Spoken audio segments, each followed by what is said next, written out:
Purihin po ang Panginoon sa kanyang kabutihan at katapatan po sa bawat isa sa atin. Pwede po bang batiin natin yung sa ating nasa paligid? Purihin po ang Panginoon. Sa ating mga first time guests, maging sa Roque family, we're happy to see you. Purihin po ang Panginoon. Kali Ate Agnes, marami pong salamat sa inyong presensya. Sa lahat po sa atin, welcome po sa ating worship service ngayong umaga dito sa Green Hills Christian Fellowship, Pampanga Central.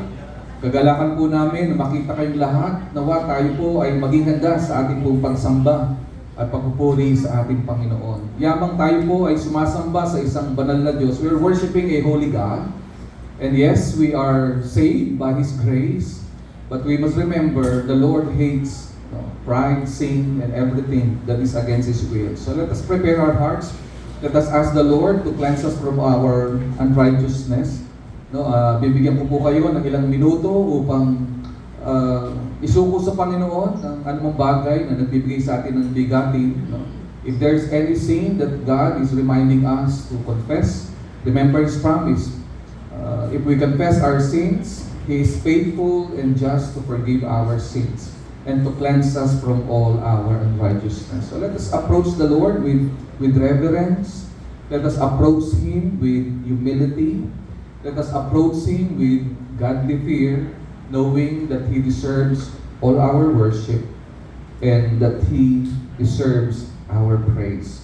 So sa ilang pong sandali, atin pong italaga yung ating pong mga sarili sa Panginoon, sa pag-umpisal po ng ating mga kasalanan at pagtatalaga po ng ating sarili. Let us pray and confess our sins and consecrate ourselves before our God.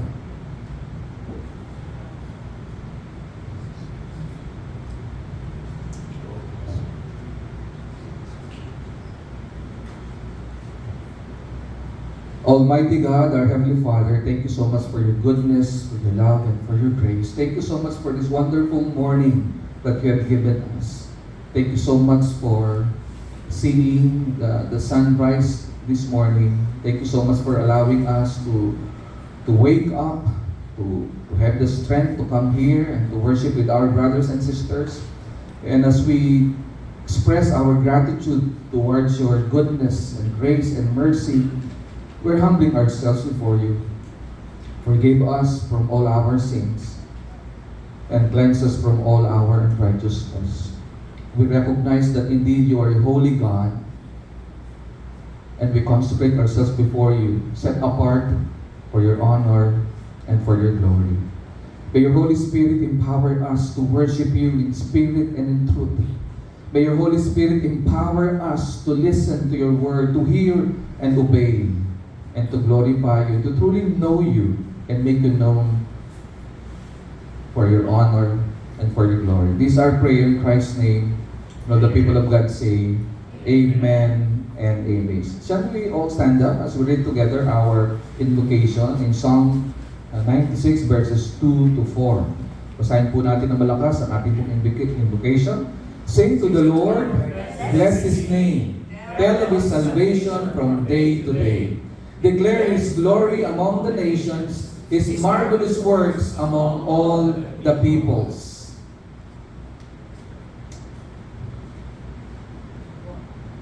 Sing to the Lord, bless His name, tell of His salvation from day to day. Another applause for our God. Purihin po natin ang ating Panginoon. Let us prepare our hearts to worship our God. Amen. Hallelujah, Lord God, we praise you. The Lord of Lords and King of Kings, Jesus Christ. Hallelujah! Jesus Christ, we will make you known in every tribe and nation. Hallelujah, Lord Jesus Christ. We praise you.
you are spirit, and we will worship you in spirit and in truth, Father.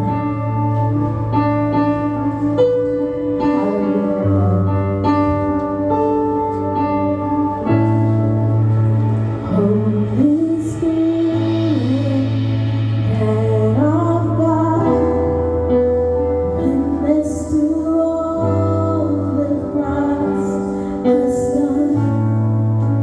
Great revealer, great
Let us remain standing for the reading of God's Word.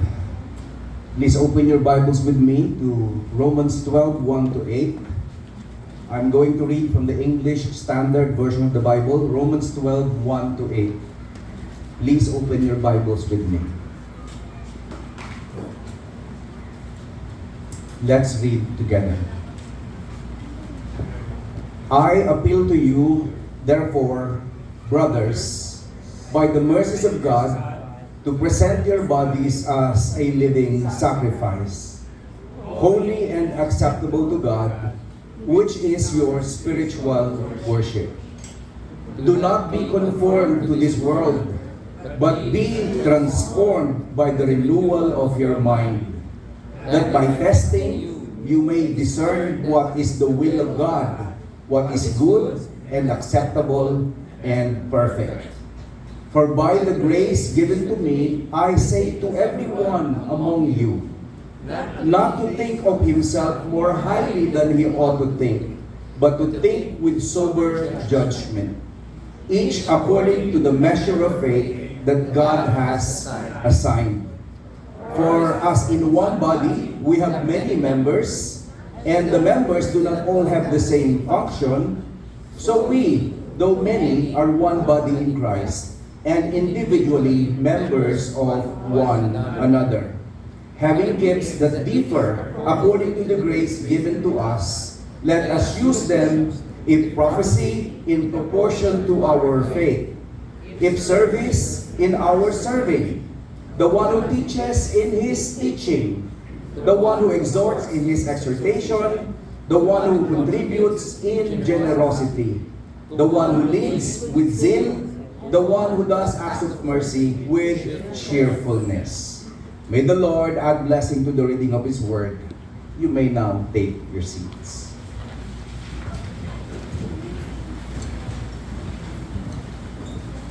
Good morning to all of you. Today we celebrate the 3rd anniversary of our GCF Pampanga South. Let's give the Lord a clap offering. Hallelujah.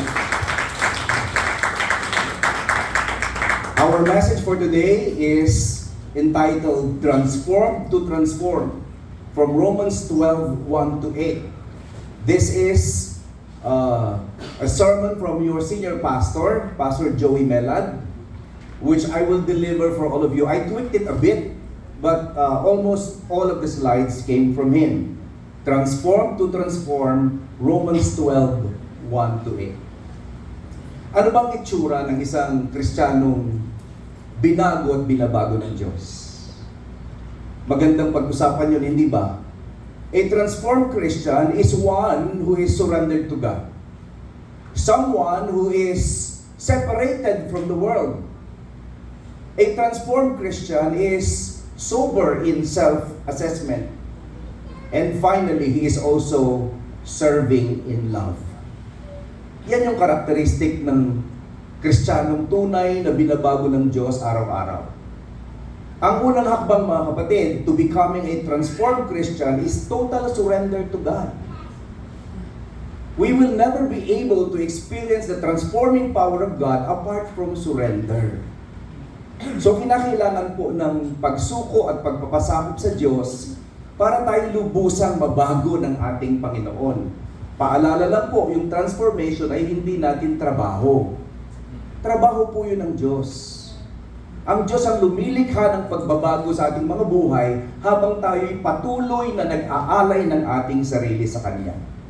So total commitment is the alignment of your motives, resources, priorities, and goals to glorify God by becoming more and more like Jesus.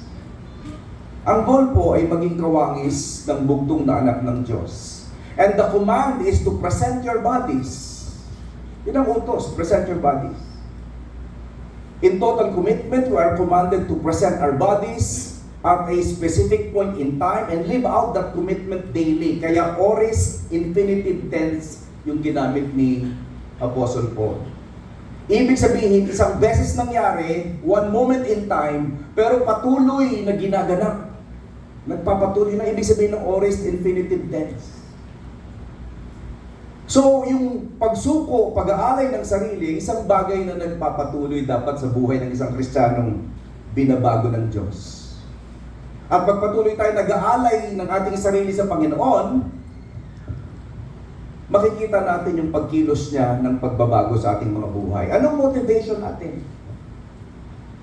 Saan nagbumula yung nais nating mabago ng Diyos? Mula sa habag ng Panginoon. By the mercies of God. Yun po ang pinagmumulan. So in total commitment, we are motivated based on who God is and what He has done for us. Yung Kristiyanong walang hangad na magbago ay isang Kristiyanong hindi nakita kung anong ginawa ng Diyos para sa Kanya.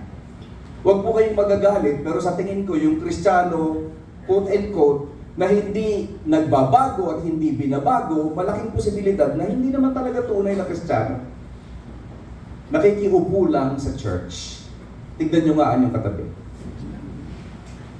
Bato-bato sa langit, ang tamaan, buti nga. Ang ating pong mensahe ay in celebration of our beloved GCF Pampanga South. Kaya happy 3rd anniversary sa GCF Pampanga South. You know what? 3 years ago, God planted that church with a clear divine mandate. And as we look back at God's faithfulness, we must also look forward to our assignment. Ano bang assignment natin, mga kapatid? Ipagpasakop natin ang ating sarili sa vision na pinagkaloob ng Diyos sa ating lahat, sa ating iglesia. Ito ang Vision 2033. Ang dalangin ko po, ma-memorize nyo naman yung ating vision. Sa ganung paraan, tulong-tulong tayong kikilos para mapanagumpayan itong pangitain binigay ng Diyos. So what is Vision 2033? It is the progressive journey of making Christ disciples of all nations through multiplying churches. Progressive journey. Yung umpisa ng ating vision, PJ, Pastor Joey. Di ba? Progressive journey. Nagpapatuloy. Nag-umpisa ka na, pero anong dapat mong gawin? Magpatuloy ka pa. Sa anong gawain? Ang lumikha ng mga disipulo ni Kristo. Lumikha ng mga susunod sa Kanya. Mula saan? Sa lahat ng mga bansa. Sa lahat ng mga tribo o lingwahe o ethnos. Ano ba yun? Gusto nga. People groups. Ayan. Salamat kay Pastor Joey. Tumatanda na nakakalimutan ko yung aking terminologies. So lahat ng people groups dapat daw ay inaabot. Sa ganung paraan, tayo ay makapagtatag ng mga simbahang merong intensyong mag-multiply ng sarili. Yun po yung ating pangitain, progressive. Now, God transformed us individually so that together as a church family, we can fulfill our mission right here in Pampanga and beyond. Dito po sa Romans 12:1-8, itong si Apostle Pablo, nagbigay siya sa atin ng definitive blueprint o plan for how this will happen. Paano ba tayo mamamalakaya? Paano ba tayo lilikha ng mga disipulo ni Kristo? Paano natin ito gagawin? Maghahangad tayo na mag-umpisa ang pagbabago sa atin. Na tayo mismo mag-alay ng sarili sa Diyos, baguhin tayo ng Diyos para maging instrumento tayo ng pagbabago sa buhay ng iba. Kasi yung transformation na ginagawa ng Diyos sa buhay natin, hindi yan dapat sinasarili. Sinashare yan sa iba. Ang buhay mong binabago ng Diyos ay dapat patutuo mo sa mundo mong ginagalawan. So wag mong itago ang buhay mo, dapat i-showcase mo. Dapat ipakita mo kung anong ginagawa ng Diyos sa buhay mo. Saglit tayong manalangin, i-offer natin kay Lord yung time natin together. Let's pray. Father God, we thank and praise you for the opportunity to worship you today. We thank and praise you for the opportunity to celebrate the 3rd anniversary of our church at GCF Pampanga South. Thank you, Lord, for your grace, mercy, and love always available to us. As we expound on your word, as we listen to your word, please continue to work your transformation in our lives. And Father God, would you please use us for your glory to make disciples of all the nations and to establish multiplying churches. We offer this time to you as we offer ourselves to you. Be glorified, Lord. We pray this in Jesus' name. Amen. Once again, our message is entitled Transform to Transform, Romans 12:1-8. Yung pong sermon outline ng ating senior pastor ay 5 points. Wala po akong energy i-discuss yung 5 points. So, nireduce ko po into 3 yung mga points ng ating senior pastor. Yung point number 1, be a living offering, not ashamed, not conformed to the world, but transformed by renewal, verses 1-2. Yun po yung ating first point, be a living offering, not conformed to the world, but transformed by renewal, verses 1-2. Point number 2, be humble and sober in self-assessment, as part of the body of Christ and of one another, from verses 3-5. And finally, be willing to use your spiritual gift, acknowledging other people's giftedness also, from verses 6-8. So, triple B. Hindi yan B1, B2, B3, ano? Pwede na rin kung gusto nyo ganon. Let's immediately launch ourselves to point number 1. Be a living offering. Be a living offering, not conformed to the world, but transformed by renewal, from verses 1-2. Mga kapatid, mahalagang maunawaan natin. Ito yung pinaka-importanting verb doon sa passage. Ano yon? Yung mag-alay ng sarili. Doon nakahinge ang lahat ng mga pangako sa verses 1-8. Sa pag-aalay ng sarili sa Diyos. So be a living offering. Ialay ang sarili sa Panginoon. Tignan niyo po ang hagod ng salita ng Diyos. Sabi ni Pablo, I appeal to you therefore.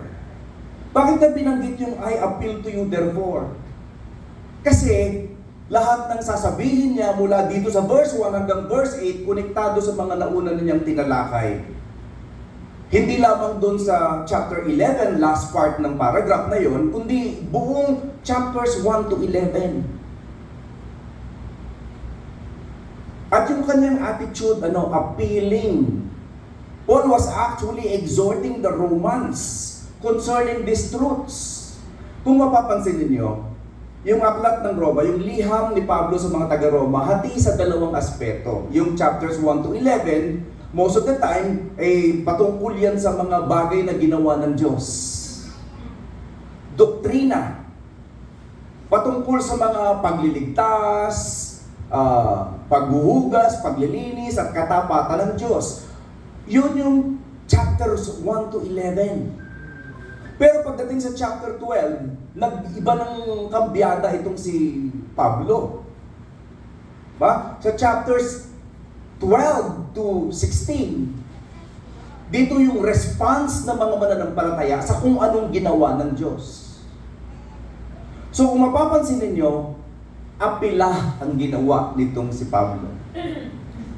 Kasi napakahalaga nung kanyang nais sabihin sa mga taong ito. Saan nakabase yung kanyang apila o yung kanyang exhortation? By the mercies of God. Sabi ko sa inyo kanina, ito yung hinge, dito nagmumula. Ito ang reason kung bakit merong mensahe si Pablo sa mga taga-Roma. Kasi kinahabagan siya ng Diyos at alam niya, kinahabagan din lang ng Diyos yung mga taga-Roma kung bakit sila nakakilala. Ang kausap niya dito ay mga membro ng iglesia. Malaking posibilidad na sila'y halong mga Hudyo at saka mga Hintil. Pero ang karamihan sa kanila, mga totoong Kristiyano. Mga kapatid. Kaya alam niya na sila'y kinahabagan ng Diyos dahil tumanggap sila ng tiyak na kaligtasan mula kay Kristo. Ang hamon ni Pablo sa mga taong ito, present your bodies as a living sacrifice. Ialay niyo ang inyong mga sarili. Bagamat ang tema dito mga kapatid, kung yan ay titignan natin, sabi niya sa verse 12, kaya nga mga kapatid, alang-alang sa masaganang habag ng Diyos sa atin, ako'y nakikiusap sa inyo na ialay ninyo ang inyong sarili bilang isang handog na buhay, banal at kalugod-lugod sa Diyos. Ito ang karapat-dapat na pagsamba ninyo kay Yahweh. Karapat-dapat na pagsamba. Pag-present daw ng sarili.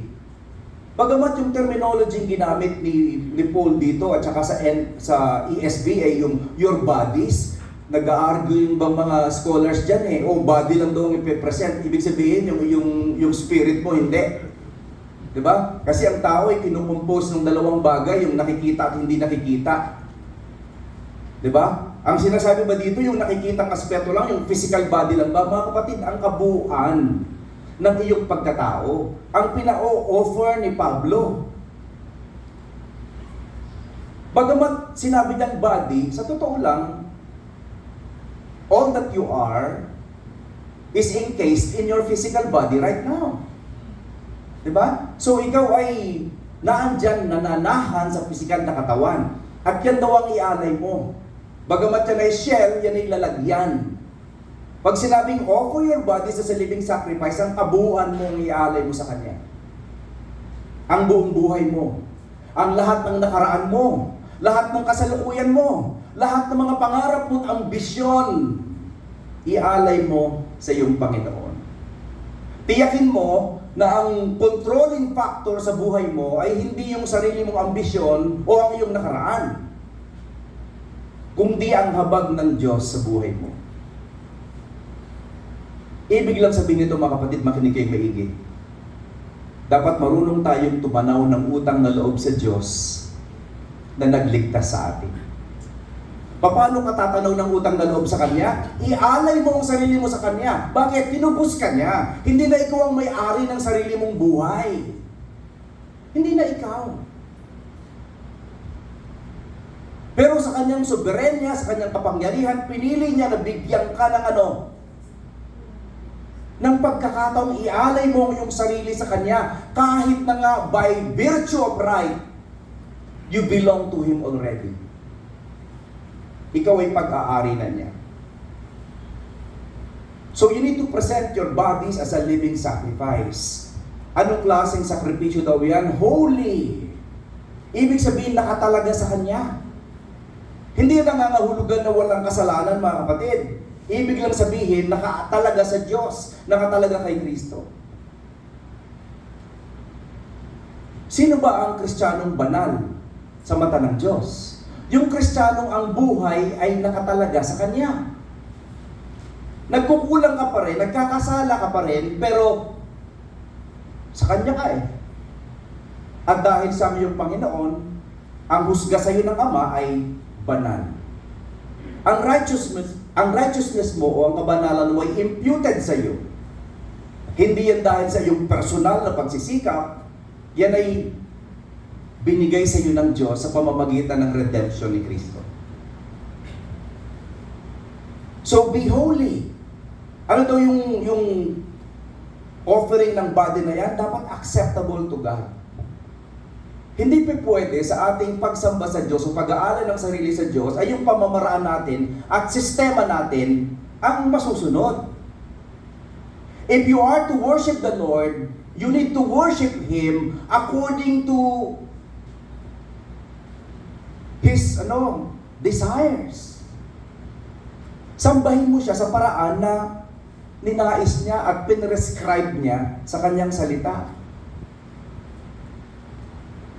At pag ginawa doon natin yung pag-aalay na yan daw ang ating spiritual worship o spiritual act of worship. Pag tinignan niyo po ito sa salitang Griego, yung salitang spiritual worship, logiken, ibig sabihin, yun ang nararapat na response. Dapat lamang natugon sa pagliligtas at kabutihan ng Diyos sa iyo. So yung spiritual worship is logical and necessary. Nararapat na responde ng iyong pagkatao sa Kanya. Sabi po niya sa verse 2, do not be conformed to this world. Do not be conformed to this world. Malalaman ninyo kung kayo tunay na nag-alay ng sarili nyo sa Kanya. Bakit? nawawalan na kayo ng ganang umayon sa gawi ng sanlibutan. Malalaman niyo na kayo nag-aalay ng sarili niyo sa Diyos. Bakit? Nasusuka na kayo sa dati ninyong buhay. Ayaw niyo nang balikan.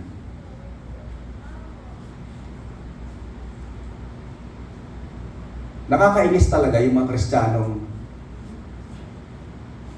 pagkatapos isuka ay kakainin. Pagkatapos hugasan ay maglulublob sa putikan. Nakakabuwisit talaga yung ganong klaseng Kristiyano, mga kapatid. Ang tanong, ganon kaya tayo? Hinugasan na, nilinis na, pero nagko-conform pa rin sa mundong ating ginagalawan. Ano daw ang dapat reaksyon? Be transformed. Hayaan mong mabago ka sa pamamagitan ng renewal ng iyong mind. Mga kapatid, ang pagbabago ay nag-uumpisa sa salita ng Diyos pag ito'y nag-i-interact sa iyong isip. Pag ikaw ay nakukumbinsi at natututong manampalataya sa kung anong sinabi ng Diyos at umaasa sa kanyang mga pangako, nagkakaroon ng pagbabago sa buhay mo. Kasi nakikita mong totoo ang kanyang salita. Nagkakaroon ka ng conviction. Nagkakaroon tuloy ng renewal sa iyong isip. At yan ang pinagmumulan ng totoong pagbabago sa buhay natin. Ang ganda pa ito. Oras na matutunan nating mag-alay ng sarili sa Diyos. Hindi na magpasakop sa gawin ng sanlibutan. Hayaan ang pagbabagong dinudulot ng Diyos sa ating mga buhay. Madidiscover natin kung anong kalooban ng Diyos. We will discover what God's will is. His good, pleasing, and perfect will. Kaya ang ganda-ganda talaga na mag-alay sa Diyos. Kasi puro positibo ang binubunga nito sa ating mga buhay. Huwag kayong makiayon sa takbo ng mundong ito na ating ginagalawan. Sa halip, hayaan ninyong baguhin ng Diyos ang inyong pag-iisip upang maunawaan ninyo ang kanyang kalooban. Sa ganung paraan, magagawa natin kung ano ang mabuti, ang kalugod-lugod sa Diyos at ganap na kalooban ng Panginoon. Madidiscover natin ito at may empower tayo na ganapin ang kalooban ng Diyos. Ang marami sa atin lagi nagtatanong, ano po ba ang will ni Lord? Pag medyo bata-bata ka pa, ang tanong mo, sino ba ang will ni Lord? Diba? Ay simple para malaman ang will ng Diyos, ano dapat mong gawin? Mag-alay ka ng sarili mo sa Kanya. Huwag ka nang umayon sa gawin ng mundong ginagalawan mo. At hayaan mong baguhin ka ng Diyos sa pamamagitan ng Kanyang Espiritu at ng Kanyang salita. Brothers and sisters, dahil sa lahat ng mga bagay na ginawa ng Diyos, because of everything God has done for us, as articulated in chapters 1 to 11, this is how we must respond.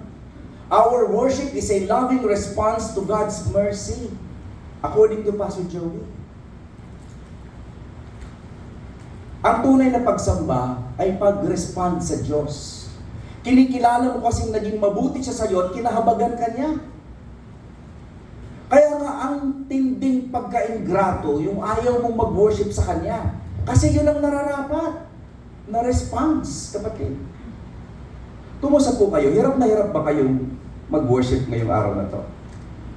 Ba? Kumusta po ang pag-gising ninyo? Ganado ba kayo magpunta sa church o inisip nyo, ay makikita ko na naman yung sister na yun. Masisira na naman ang araw ko. Ay makikita ko na naman yung brother na yun, hindi maingat, humakbang, laging naaapakan ng hinlalaki ko sa paa. Ay makikita ko na naman yung lalaki na yun, natakles ang magsalita. Lagi na lang sinasabi, ang ilong ko'y parang nakakalat sa aking mukha. Madali tayong masiraan ng loob, mga kapatid? Pagtitingin tayo sa mga pisikal na aspeto ng pagsamba. Pero dapat nakatingin tayo kay Kristo, nakatingin tayo sa Diyos. At ang ating pagsamba ay pagresponde lang sa naging kabutihan niya sa ating mga buhay. So please, worship acceptably. Because that is the only right response. Our motivation to offer our lives is not guilt, fear, or legalism. It is a loving response to God's mercy. He forgave our sins, adopted us into His family, and gave us eternal life. Meron kang buhay na walang hanggan? Patuloy kang binabago ng Diyos. Hindi nauubos ang habag niya sa iyo kahit na nga paulit-ulit kang nagkakasala. Bongga ka, day. Tapos ayaw mo pang mag-worship. Ayaw mo pang sumamba. Mga kapatid, the result of offering ourselves as living sacrifices is transformation. Kaya napakaganda nitong napiling tema ni Pastor Joey. Kailangan nating lahat na seryosohin ang pag-aalay ng sarili at yung pagbabago, yung transformation. Si Pablo, he urges a radical shift in how we approach worship. Paano tayo sumasamba? Sumasamba tayo na naghahangad na baguhin tayo ng Diyos. Kung nag-worship kayo dito, pumunta kayo dito sa church, tapos lumabas kayong wala namang pagbabagong nangyari sa inyong isip, puso at pagkatao, hindi kayo nag-worship. Nag-attend lang kayo ng program. Okay? Tanungin mo ang katabi mo, nag-attend ka ba ng program o sumasamba? Ang marami kasi sa atin, naghahanap ng entertainment eh. Pag hindi entertaining yung preacher, pag hindi hindi na nakiliti yung kanilang yung kanilang itch, anong nangyayari? Ay, hindi nakaka-bless. You come to church in order to bless God. You don't go to church in order to be blessed by anybody. You go to church to bless God. Ang mabuti lang sa Diyos ay ito. Whenever you bless the Lord, He will bless you in return. Because you can never out-bless God. So please, worship the Lord and desire transformation to happen in your life. Alam niyo nung unang panahon, ang worship ay sa pamamagitan ng mga patay na hayop. Dead animals. Pero dito, binago ni Pablo yung kahulugan ng pagsamba. Kasi ang nire-require niya, living sacrifices, living offerings. Ang problema lang sa living sacrifice, dahil buhay, umaalis sa offering table. Tumatakas palagi. Buti pa yung patay na nanatili sa offering table. Yung buhay, galaw ng galaw. Naalala ko yung anak kong bunso, si Carlos, nung maliit pa yan. Naku po, pag nagkakasakit, ang hirap pa inumin ng gamot. At pag kinakarga mo, naku po, parang bulating talagang dumudulas sa iyong mga kamay at nahuhulog tuloy. Pero wala siyang sinabi sa panganay kong anak. Kasi mas mahirap alagaan. Muntik na kami mag-away, mag-asawa dahil tuwing inaalagaan ko yan, nahuhulog. Imaginin mo, saglit lang ako, segundo lang akong natanggal ng tingin sa kanya, biglang nag-crawl down dun sa bed at bumagsak sa sahig, una ang mukha. Nung pagpasok ng ina niya, ng nanay niya, doon sa kwarto, kitang-kita ko, nanlilisik ang mga mata sa akin. Bakit ko naihulog ang kanyang anak? Pero ganun din yung mga living sacrifices crawl down dun sa table. Pero mga kapatid, gusto kong bigyan diin, ito ang nararapat nating gawin, manatili sa pagsamba. Manatili sa offering table. Kaya oris tense yung ginamit na offer your bodies or present your bodies. Alam mo bakit yun ang tense na ginamit ni Pablo? Kasi continuous, nagpapatuloy. Hindi humihinto ang pagsamba mo. Unceasing. At kung yan ay magiging totoo sa iyo, patuloy din ang pagbabagong ihahatid ng Diyos sa buhay mo, kapatid. Now, in light of what Jesus did on the cross, giving Him our entire lives, our careers, our finances, our time, our relationships, is the only logical response. Ang ganda ng pagkakasulat ni Pastor Joey dito sa mga salitang ito, no? Yun daw ang logical response. Ang pag-aalay ng sarili. Ng lahat-lahat sa iyo. Ang iyong mga tinapos, ang iyong trabaho, ang iyong negosyo, ang oras mo, ang mga relasyon mo, pati ang pera mo na madalas mong pinagkakait sa Diyos. Okay? Lahat daw yan, logical na response mo sa Kanya. Huwag mong ipagkait. Kapatid, alala ko dun sa unang kong simbahang pinaglingkuran. Hindi pa ako pastor noon. Ako'y staff pa lamang sa ministry. Tuwing offering na, may dalawang mama na, ewan ko ba kung bakit mag-offering na, bumababa sila mula sa worship hall. Para hindi makapag-offering. Tumatakas. Tignan niyo yung katabi mamaya, ano, kung tatakas. Kasama ang lahat-lahat sa atin sa pagkakaloob sa Diyos, mga kapatid. Worship is not a Sunday morning activity or a Sunday evening activity. It is a whole week, Monday to Sunday lifestyle of worship. This is how we begin to live out a Christ-centered and mission-oriented life. Gusto mo ng isang buhay na nakasentro kay Kristo, isang buhay na nagagamit niya sa gawain ng misyon, sa paglaganap ng Kristyanismo, sa paglikha ng mga disipulo, dito ka mag-umpisa sa iyong spiritual act of worship. Sa pag-present mo ng sarili mo sa Diyos. So ano ba ang point? What's the point? God wants a living sacrifice, which means our daily practical life is the real altar. Ang tunay talagang lugar ng pagsamba, ang tunay na altar ay ang ating mga buhay, mga kapatid. Saan ka man naroon, ano man ang ginagawa mo, nasa presensya ka ng Diyos. Kung magiging aware ka sa katotohanan na yon, kahit na anong ginagawa mo, anong trabaho mo, yun ay magiging pagsamba. Hindi totoong kami lang na mga nasa ministry ang nag-worship all the time. Lahat tayo. We are a priesthood of all believers. Mga kapatid. Please remember, our daily lives, our practical life is the real altar. Now, ito po yung standard ng ating transformation. Standard ng patuloy na pagbabago sa ating mga buhay. We offer daily our physical lives as a living sacrifice. We offer it daily, moment by moment, day by day. Laging nag-aalay ng sarili. Magtanong tayo sa ating mga sarili. Because a living sacrifice tends to crawl off the altar when things get uncomfortable, what specific area of your life are you most tempted to pull back from God's control? Ang ganda ng tanong ni Pastor Joey, ano? Ano bang mga gawain ng Diyos ang lagi mong iniiwas-iwasan? Anong area ng buhay mo ang lagi kang may temptation na hindi magtiwala sa Diyos? Ikaw lang ang nakakaalam niyan. May kapag-niig ka sa Diyos, kapatid.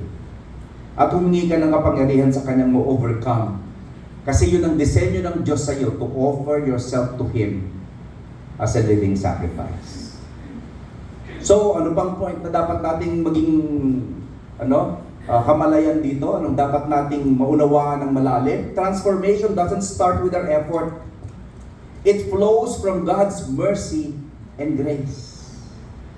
In fact, ang sabi nga ni Paul, in view of God's mercy, offer your bodies, present your bodies as living sacrifices. Dahil kinahabagan ka ng Diyos. Hindi lang habag niya ang tinatanggap mo, pati ang kanyang biyaya. I hope malinaw sa inyo yung difference between mercy and grace. Mercy, ang habag ng Diyos, ay binibigay niya sa iyo dahil ang mga parusang dapat mong tanggapin ay wini-withhold niya. Yung nararapat mong tanggapin na parusa, na penalty, hindi niya binibigay sa iyo. Mercy ang tawag doon. Yung grace, iba yon, hindi katulad ng mercy. Yung grace ay yung mga mabubuting bagay na hindi mo naman deserve, pero patuloy na iniuulan at iniaambon ng Diyos sa buhay mo. Patuloy na binibigay ng Diyos sa iyo. Yun yung grace. Magkaiba po yung mercy and grace. Huli na ang lahat, pero sana kung nagkaroon na ako ng 2 anak na babae, ang ipapangalan ko, mercy and grace. Ang ganda nga naman, bakit? Kasi kailangan ko oras-oras, araw-araw. Yung mercy and grace ni Lord. So this is the foundation of our transformation. We are changed as we continuously offer our lives as living sacrifices and by looking back at what God has done for us. Tayo ay nababago. Pag tayo nagbabalik tanaw sa kung anong ginawa ng Diyos para sa atin, kung paano tayo niya iniligtas, at kung paano niya tayo dinadalisay at pinababanal. Nababago tayo ng Diyos sa ganung klaseng paraan. Ang ating pagsamba ay nagiging response na lamang. Ano ba yung conform?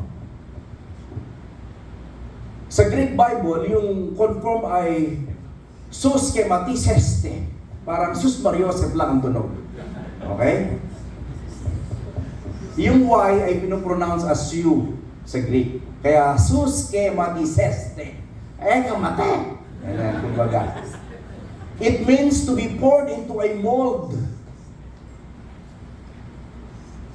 The world wants to force you into its mold of materialism, pride, compromises, and selfishness. But the Apostle Paul exhorts us to stop letting the culture dictate your character. Huwag mong payagan, huwag mong hayaan na yung kultura ng mundong ginagalawan mo ang magdidikta ng pagkatao mo. Hindi porkit kurap yung mga lahat ng kaopisina mo, kurap ka na rin. Kumisap ka na lang, huwag ka nang kumurap. Okay? Hindi porkit lahat ng barkada mo dyan sa opisina ay lahat may kabit, dapat ikaw may kabit. Hindi mo kinakailangan makiayon sa mundo na yung ginagalawan, utang na loob. Nakakalungkot nga kung sino yung hindi man masyadong pogi, yun ang maraming kabit. Kamate. Kung sino yung mga medyo may itsura, yun ang matino. Patulad ni Pastor Joey, tsaka ni Pastor Boy. Ayan. Sino pa yung mga pastor na nandito? Magamitin kong illustration. Ba? Kasi siguradong hindi mangangaliwa yan Ba? Mayroon gumamit ng ibang illustration, baka mamaya magkamali pa ako, magmintis. Ba? Pero na ibig sabihin ng conform. I-mold ka sa gawin ng mundo. Huwag kang pumayag, kapatid. At yun namang transform o be transformed ay metamorphoste. Parang nagmumura lang, metamorphoste. Pero it is a total change of a caterpillar into a butterfly. This is a present imperative passive verb in Greek, implying that God does the changing as we continue to offer our lives to Him. Kaya passive yung verb, kasi hindi tayo yung aktibong lumilikha ng pagbabago sa buhay. Diyos ang gumagawa nun. Mga kapatid, nababago ka ba ng Diyos? Para ka bang dating caterpillar na ngayon ay paru-paro? O hanggang ngayon ay uod ka pa rin? Ang dalangin ko, sabay-sabay tayong baguhin ng Diyos. Pakonti-konti, pero tiyak. Continuous naman yung proseso na ito. Mga kapatid, yung transformation is a process. Hindi yan event. Kaya huwag naman kayo masyadong mainip sa inyong mga kasama sa church. Huwag kayo masyadong mainip sa iyong asawa, sa iyong mga anak, sa iyong kapatid. Na tagal-tagal mo ng Christian hanggang ngayon, ganyan ka pa rin. Huwag naman. Transformation is a process. Huwag lang tayong susuko. Magpatuloy lang tayong mag-alay ng ating sarili at mangyayari yung pagbabagong ipinangako ng Diyos. Now, this supernatural metamorphosis happens through the renewal of your mind. Nangyayari yan pag nababagong isip. Sa isip talaga nag-uumpisa We must wash away the world's lies by saturating our entire being with the truth of Scripture. Parang garbage out, Word of God in. Yun ang nangyayari. Yun ang ibig sabihin ng renewal. Pinapalitan mo yung mga kasinungalingang tinanggap mo sa mundo mong ginagalawan at pinapayagan mo ang katotohanan ng Diyos ang manatili sa iyong isip at puso. Yun ang metamorphosis. Now, Paul describes God's will as good, ibig sabihin beneficial. Ibig sabihin, meron ka talagang benepisyo at magandang matatanggap. Good yan, yung will ni Lord. Acceptable, pleasing to God, and perfect, complete, and lacking in nothing. Yan yung description na binigay ni Pablo sa will ng Panginoon. Naghahanap pa ba kayo ng will ng Diyos? Kung gusto mong madiscover ang will ng Diyos at patuloy ang pagbabago ng buhay mo, huwag ka nang umayon sa mundo. Magbago ka ng isip sa pamamagitan ng pag-expose ng sarili mo sa salita ng Diyos. Doon mo lang madidiscover talaga kung ano ang kalooban ng Diyos para sa iyo. Now, transformation happens when we break free from the world's mold and see God completely rewire or renew our minds. Alam ba yung brain natin parang may mga wire yan. May mga highway yan na mga daanan ng mga impulses. Pwede yung i-rewire through the power of God's Word. Hindi natin yun kayang gawin, pero kaya yun ni Lord. Kaya ito ang point natin. We need to break free from the world's mold so that transformation can happen in our lives. This is the method of our transformation. We break free from the world's mold and continue to renew our minds to be able to test and approve what God's will is. GCF Pampanga, please take note that we have survived and thrived not because of human strategy, but because of God's mercy. Habag lang talaga ng Diyos. Mula umpisa hanggang dulo. But because of God's mercy, yan ang laging dahilan.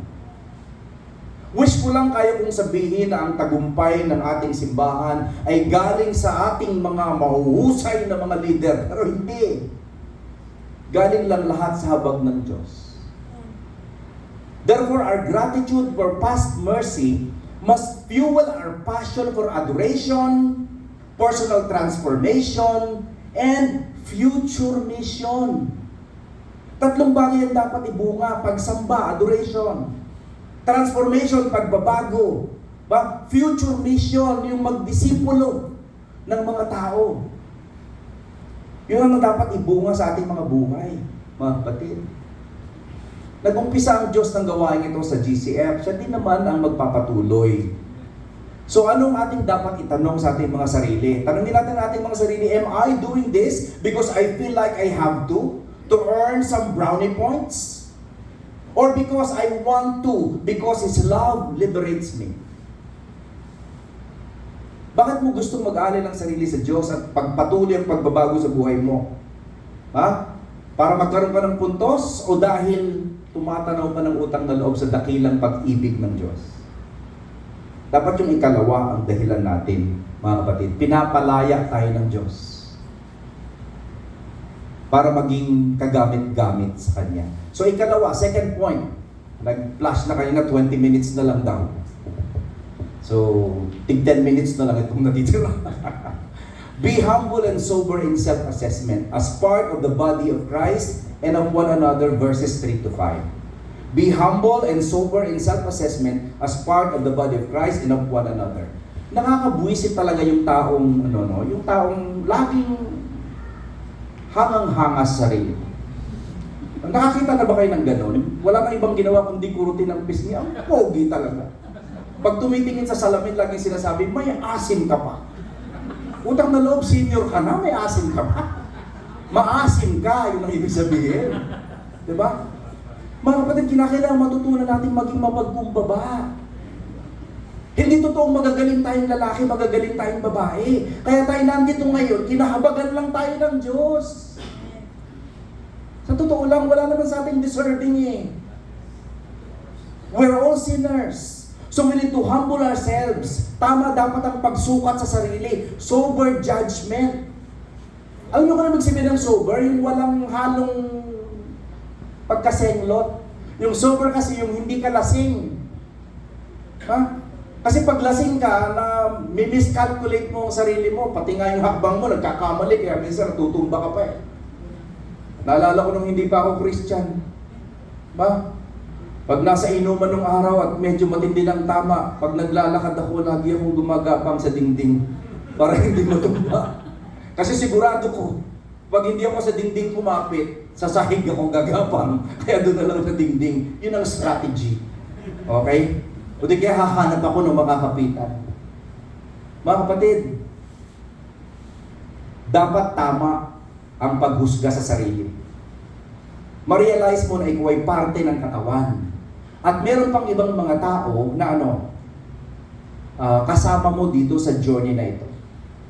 Ang sabi sa verses 3 to 5, "For by the grace given to me, I say to everyone among you, not to think of himself more highly than he ought to think, but to think with sober judgment, each according to the measure of faith that God has assigned." So ano yung basis ng kanyang exhortation? The grace given to him. Ano yung message niya? Not to think of himself more highly than he ought to think. Although masyadong mataas ang panukat sa sarili. Wow!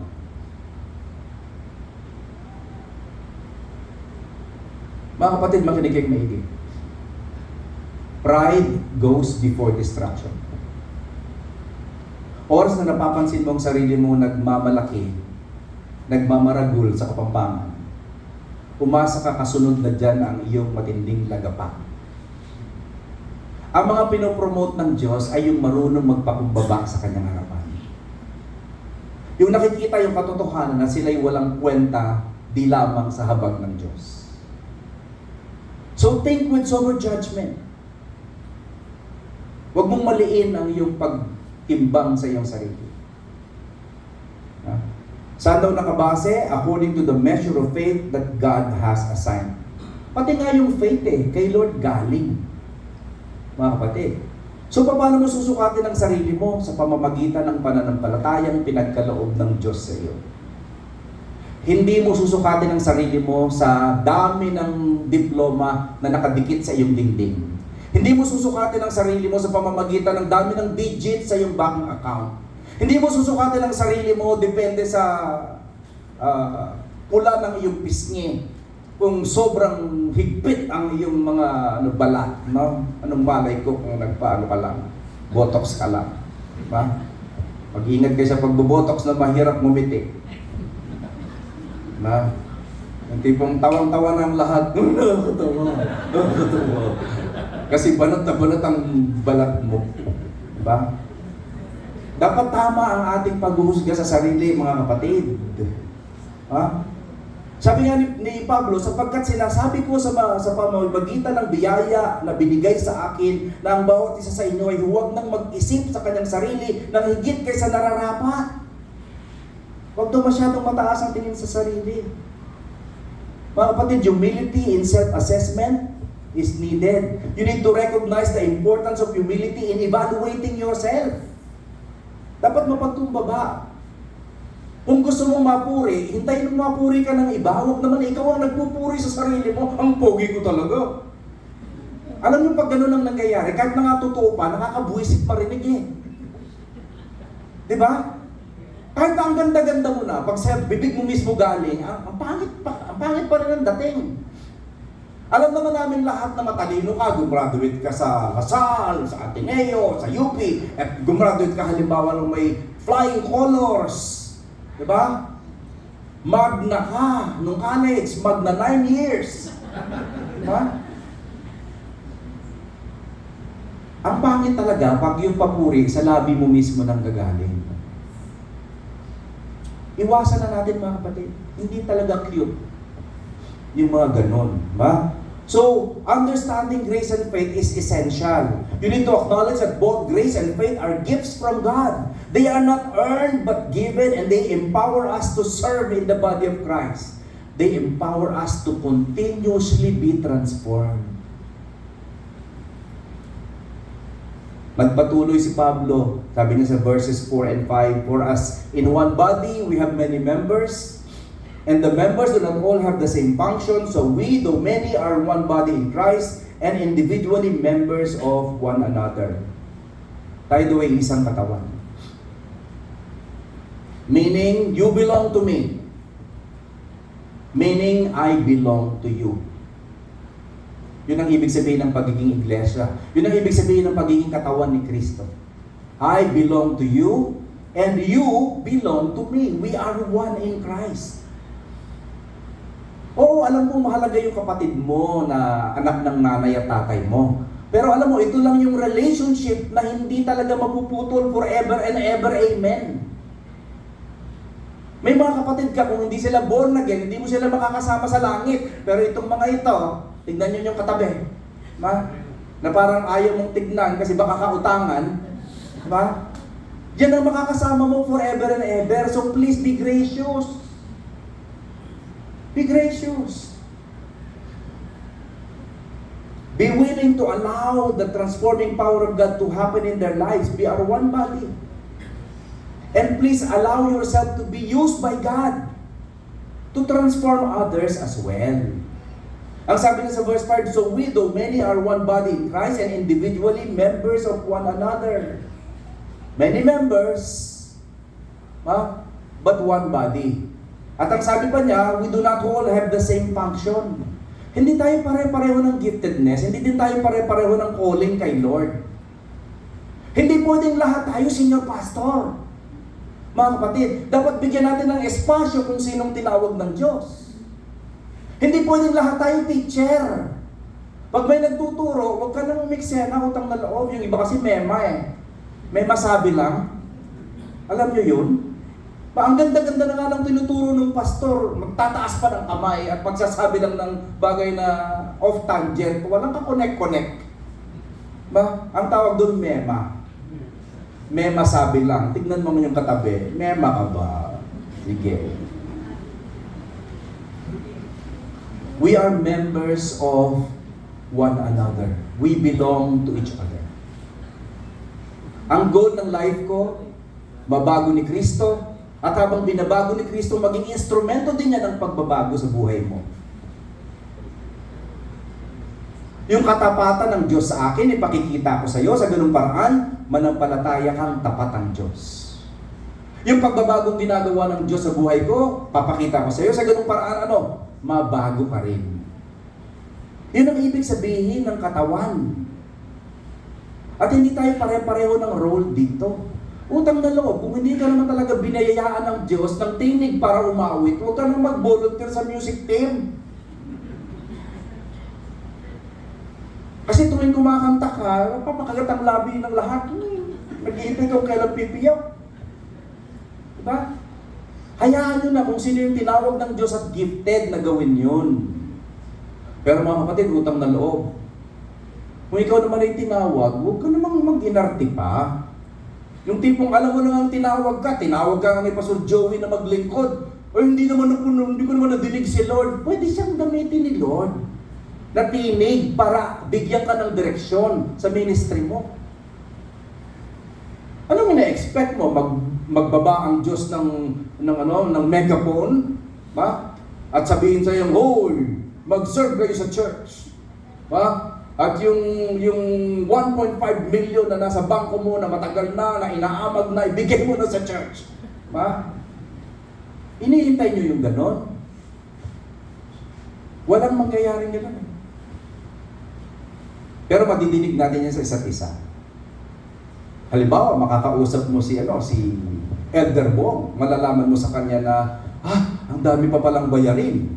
Magkakaroon ka tuloy ng conviction na mag-alay ng iyong sarili sa pamamagitan ng pagkakaloob. Diba? Bakit? Dahil tayo iisang katawan. May kanya-kanya tayong ginagawa dito. May kanya-kanya tayong role. But in the end, we are members of one another. Babala, asawa ni Babalu. Utang na loob naman Kung nakikita mong binibless ni Lord yung kapwa mo Kristiyano, huwag mo namang tignan yung bank account niya bilang extension ng bank account mo.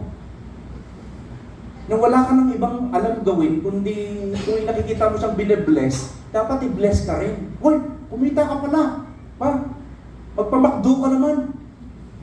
Utang na loob, huwag naman palaging naghahangad tayo ng libre. Diba?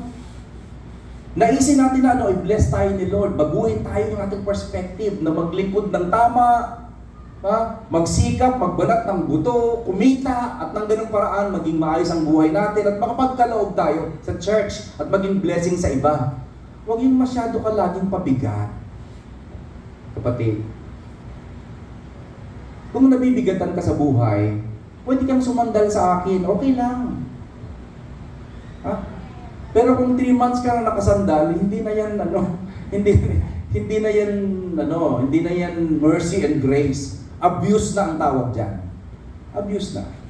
Kinakailangan kay Lord ka lumapit. The Lord will bless you and transform you. Now, transformation is not just individual. It is corporate. A transformed mind leads to a humble heart that values the church body. Ganda ng sinabi ni Pastor Joey. Pastor Joey yan. By the way, hindi yan akin. Malalaman mong binabago ka ng Diyos. Bakit? Nagiging kang instrumento ng pagbabago sa iglesia.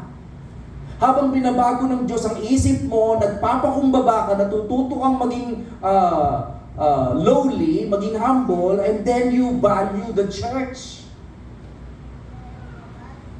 Hindi totoong born again ka na binabago ng Diyos kung wala kang malasakit sa simbahan. Hindi yun totoo. Ang simbahan ay pamilya. Hindi po ito club. Hindi po ito fraternity. Kung gusto nyo, fraternity tayo, hindi lagyan na natin ng hazing. Bago kayo sumali, payag kayo? Hindi ito fraternity, hindi ito club. Hindi ito organization, ito ay family. Kaya dapat ang bawat isa kakitaan ng malasakit sa simbahan. Now, to see a movement of multiplying Christ-centered churches, we must first be a united church in service to God and one another. Naghahangad kasi tayo, mga kapatid, na magtatag ng maraming iglesia, naluluwalhati sa Diyos. Pero mangyayari lang yun kung tayo nagkakaisa. Nirespeto natin ang pagtawag ng Diyos sa isa't isa. Ginagalang natin yung mga taong tinawag niya para manguna. At pagkatapos nag-aambag tayo ng ating sariling panahon, paglilingkod, at kaperahan. Ganun po ang ibig sabihin ng pagiging simbahan, mga kapatid. Alam mo, hindi masarap pakinggan itong mga sinasabi ko sa inyo ngayon. Pero lahat ito ay totoo. Lahat ito ay biblical, mga kapatid. Paano ba natin gagawin yung minumungkahi ni Pablo? First, we need sober assessment. In verse 3, Paul wants us not to think of ourselves more highly than we ought. Humility is the first sign of a renewed mind. Why? Because pride destroys community transformation, but humility builds it up.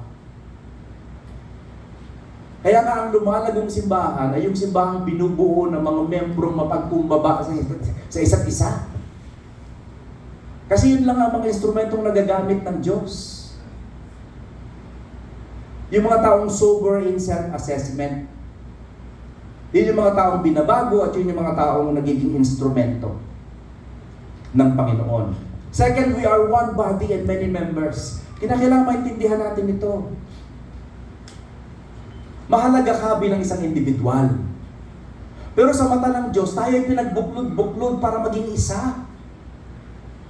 Mahalaga sa Diyos ang iglesia. At kung talagang mahal mo ang Diyos, mamahalin mo kung anong mahalaga sa Kanya. Papahalagahan mo kung anong mahalaga sa Diyos. Mahalaga kay Lord ang church. In fact, He gave up His life for the church. You should be willing to do the same.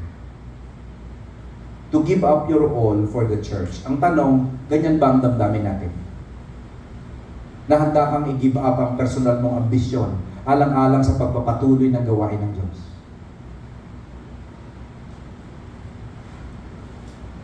Now, we belong to one another, mga kapatid. There is no room for spiritual isolationism. We need each other's strength to compensate for each other's weaknesses. Lahat tayo merong kalakasan, merong kahinaan. Pero sa mga aspetong kahinaan mo, pwede kong ipahiram yung kalakasan ko. Sa ganung paraan, bilang isang katawan, malakas tayong makikita ng mundong ating ginagalawan.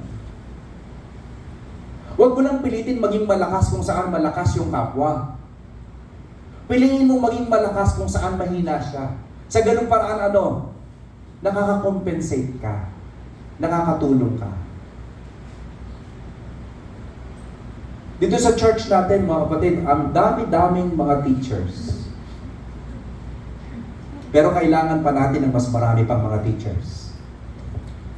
Handa ka ba magturo? Oo, sasabihin mo sa akin, weak po ako dyan, pastor. Di sige, kung weak ka sa teaching, anong gagawin mo? Baka strong ka sa praying. Hindi mag-attend ka ng prayer night at saka yung morning prayer. Ha? Pwede yun.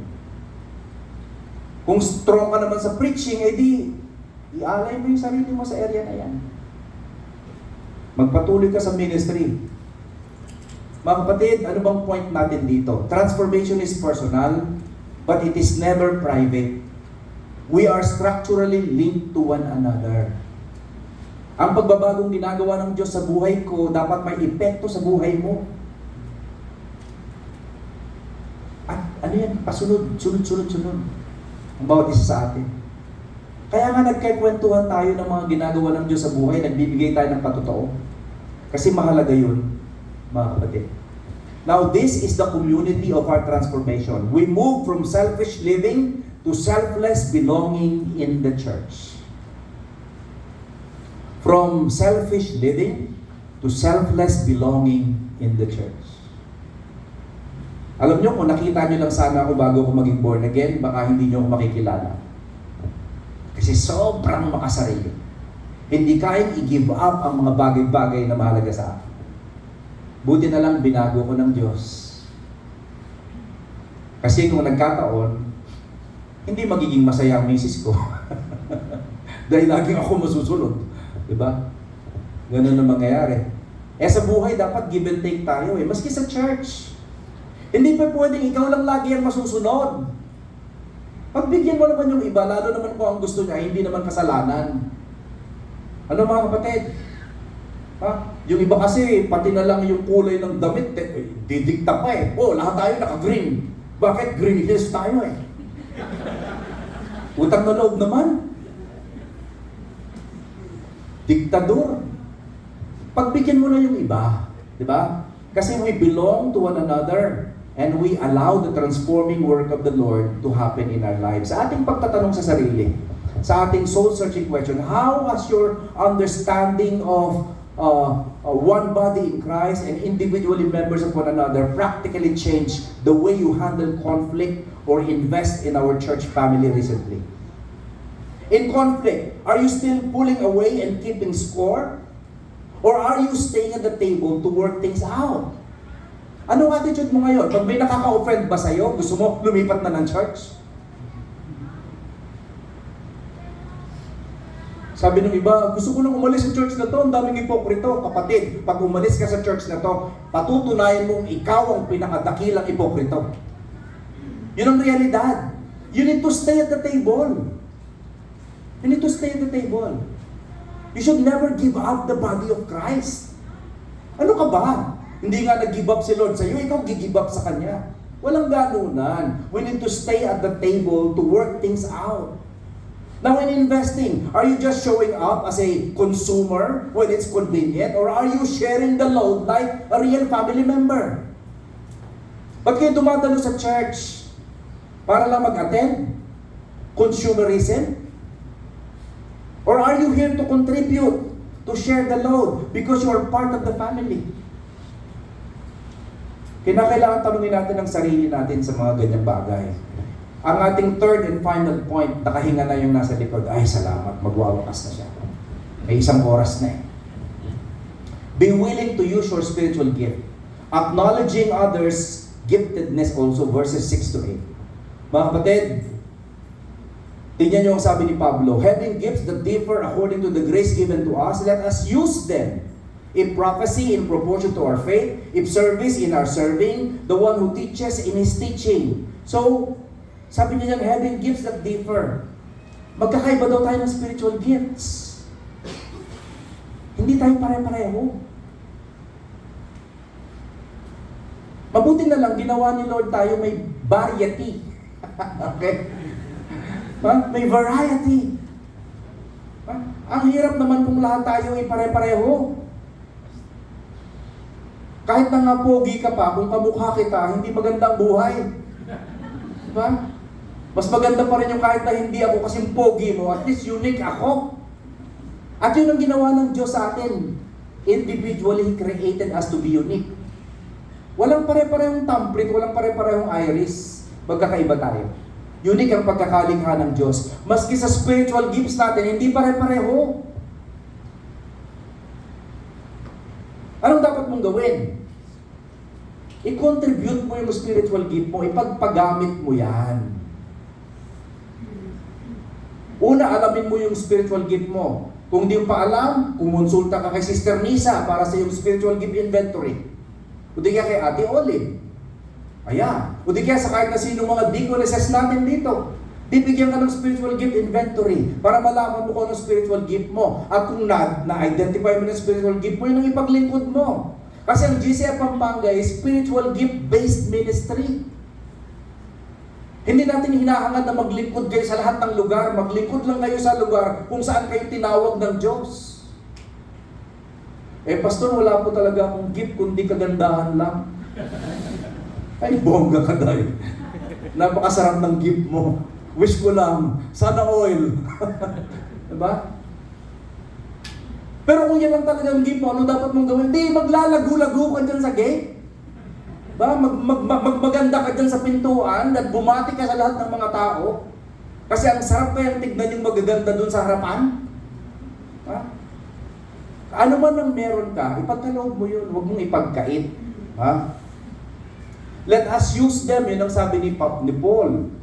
If prophecy, in proportion to our faith. If service, in serving. The one who teaches, in teaching. Saan ka man tinawag at ini-empower ng Lord to serve, doon ka maglingkod. Huwag mong ipilit ang sarili mo sa maling lugar. Ang problema kasi, pag naglilingkod ka sa lugar kung saan hindi ka naman tinawag ng Diyos, nadidislodge mo yung taong tinawag niya para doon. Kung may pipilit ko, halimbawa na ako ang senior pastor, anong mangyayari? Madidislodge ko yung tinawag ni Lord na senior pastor? Di ba ang saklap nun? Mahalaga na maintindihan natin kung anong pagtawag ng Diyos at doon tayo kumilos kung saan tayo tinawag. Ano pa? Irespeto natin yung ibang mga tinawag ng Diyos sa role na ginagampanan nila. Hindi mo kinakailangan kunin ang lahat ng mga role sa church. Kung exhortation, hindi mag-exhort ka. Kung generosity, hindi magkaloob ka. Kung leading, hindi lead with zeal. Kung mahilig kang magbigay ng habag, acts of mercy, then do it cheerfully. Mga kapatid, the multiplication of transformation is using our gifts. Gusto nating magpatuloy yung pagbabagong ginagawa ng Diyos sa ating individual lives at sa ating simbahan, dapat tayo magpagamit sa Diyos ng ating mga spiritual gifts. Now, Paul demonstrates in verses 6 to 8 that a transformed life impacts the church when every member uses their God-given grace gifts or charismata.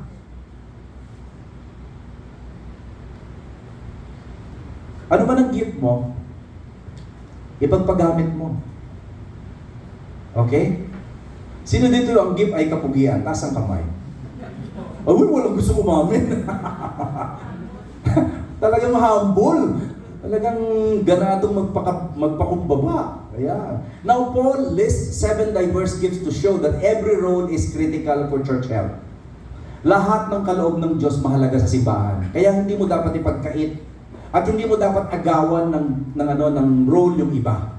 Kasi nga, lahat mahalaga. Ano yun? Prophecy. Ibig sabihin ng prophecy, yung foretelling at saka forthtelling. Yung pagtuturo ng mga propesiya, ng mga salita ng Diyos. Serving, yung paglilingkod. Teaching, pagtuturo. Exhortation, yung pagbibigay ng preaching at pag-encourage. Ikalima, yung pagkakaloob. Giving. Ika-anim, yung leadership, pangunguna. Huli, ikapito, showing mercy. Pagbibigay ng habag. Ewan ko kung bakit hinuli ni Lord yung showing mercy, hinuli ni Paul yung showing mercy. Pero madalas yun ang kailangan natin eh. Bakit? Lahat tayo ay nagkukulang, lagi natin kailangan ng habag ng isa't isa. Huwag mo naman sabihin sa katabi mong, alam mo, kahabag-habag ka. Kasi mabibwisit sa'yo yan, kapatid. Diba? Sikretuhin mo na lang na nahahabag ka. Ayan, lalo pat kailangan niya yung mercy. When all of these gifts are used, multiplication happens. It happens naturally, driving us closer to achieving our vision. Pag tayo'y binabago ng Diyos, nalalapit na tayo sa mga pangitaing binigay ng Diyos. Anong punto natin dito? This is the multiplication phase. God gave you gifts to deploy, not to live in storage. May mga kaloob na binigay ang Diyos sa'yo, hindi yan para gawin, ilagay sa estante. Hindi yan para itago. Gamitin mo yan. Pakinabangan mo yan at pakinabangan nawa ng iba. Kapatid, this is the ultimate impact of our transformation. What? We deploy our unique spiritual gifts to build up the body of Christ. At the end of the day, your goal and my goal is to build up the body, to build up one another. And how can that happen? By contributing your spiritual gift. By allowing God to transform you from the inside out. Tanungin natin ang ating mga sarili. In what concrete ways are your spiritual gifts currently being used to build up Christ's body or build up GCF? And what barriers are keeping you from using them to their full potential? Alam mo na yung gift mo, pero bakit parang napipigilan ka? Huwag kang papigil, kapatid. Magpagamit ka sa Diyos. Alam mo, kung tinatawag ka ng Diyos tapos hindi ka magpapagamit sa Kanya, wala ka namang kapayapaan eh. Sa totoo lang. Wala kang kapayapaan. Kaya, you will do yourself a favor kung magpapasakop ka sa Diyos. Kasi pag nagpasakop ka sa Diyos, may encounter mo yung transforming power niya, magkakaroon ka ng peace of mind, at mabibless ka ng iba. Yun ang nangyayari, mga kapatid. Now, transformation cannot stop at information. It must lead to mobilization. Hindi ka lang dapat individual na binabago ng Diyos, instrumento ka ng pagbabago sa iba, at ikaw ay instrumento para ihasik o di kaya isulong yung iba sa paglilingkod. If God has transformed your heart by mercy, your body by surrender, and your mind by truth, now you need to understand who is your circle of friends benefiting from the work of your hands. Tignan mo kung sino bang dapat mapagpala ng mga ginagawa ng Diyos sa buhay mo. Meron bang nabibless sa life mo? Nilikha ka ng Diyos para maging instrumento ng pagpapala sa iba. Maging kang pagpapala, please lang. Yung iba, instrumento ng Diyos, pagpapalo. Hayaan nyo na yan kay Pastor Boy. Yung mga senior, talagang masarap mamalo yung mga yan. Diba? Pero lahat tayo, instrumento ng pagpapala ang marami sa atin. Now when we allow the Holy Spirit to wire us together in unity, the light of Christ shines through us. We become a beacon of hope. Nagiging tayong instrumento, ilaw ng pag-asa sa mundo nating ginagalawan. When we allow the Holy Spirit to rewire us. When we allow the Holy Spirit to unite us. When we allow the Holy Spirit to use us to transform others. GCF Pampanga, please, let us remember that as a church, that a church cannot transform a community if the world has already conformed the church. Hindi tayo pwedeng maging instrumento ng pagbabago sa mundo nating ginagalawan kung tayo mismo ang nakikiayon na sa mundo nating ginagalawan. That can never happen. We cannot impact Pampanga if we look, talk, think, and act exactly like the world around us. Yung mga instrumento ng Diyos for transformation ay yung mga kawangis ni Kristo. Yung mga binabago ng Diyos. Transformation is a chain. It's a chain reaction. Surrendered lives lead to a renewed mind, which leads to united relationships, which activates spiritual gifts, resulting in a transformed community. O, di ba ang ganda? And this is what we want. For God to continuously transform GCF Pampanga. So please commit to the vision. Commit to the vision. Do you want to see God glorified through a movement of multiplying Christ-centered churches? Do I hear an amen to that? Amen. Parang ayaw nyo Then, if you want that to happen, stop sitting on the sidelines. Hindi pwedeng audience ka lang. You need to participate in what God is doing. Participate in advancing the gospel. Participate in making disciples. Participate in giving to the work of the Lord. Support the leaders of this church. Pag nangyari yan, yun ang tamang commitment to the vision the Lord has given us. Commit also to the mission. Dedicate yourself to making disciples through Christ-like love, truth, and power right where God has placed you. Kung saan ka nilagay ng Diyos, doon ka kumilos. Huwag ka nang lumipat ng Timbuktu. Dito ka kumilos. Dito ka din niya gagamitin. So please, let us worship and work together so that we will not be molded by worldly culture, but completely be remade by Christ. Patuloy ka bang nire-remodel ng Diyos? I hope God's work of transformation is happening in your life. In closing, ito po yung ating 3 points for today. How can we continuously be transformed? Number 1, be a living offering.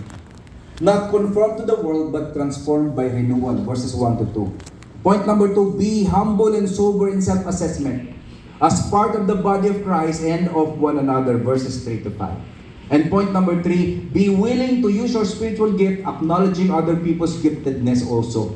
Verses 6 to 8. Sa wakas, nakating ako sa dulo. Mga kapatid, please continue to advance the kingdom of God. And continue to be passionate to the word of truth. Because here at GCF Pampanga, we are in the ministry of knowing Christ deeply and making Him known widely. To God be all the glory. Let's pray.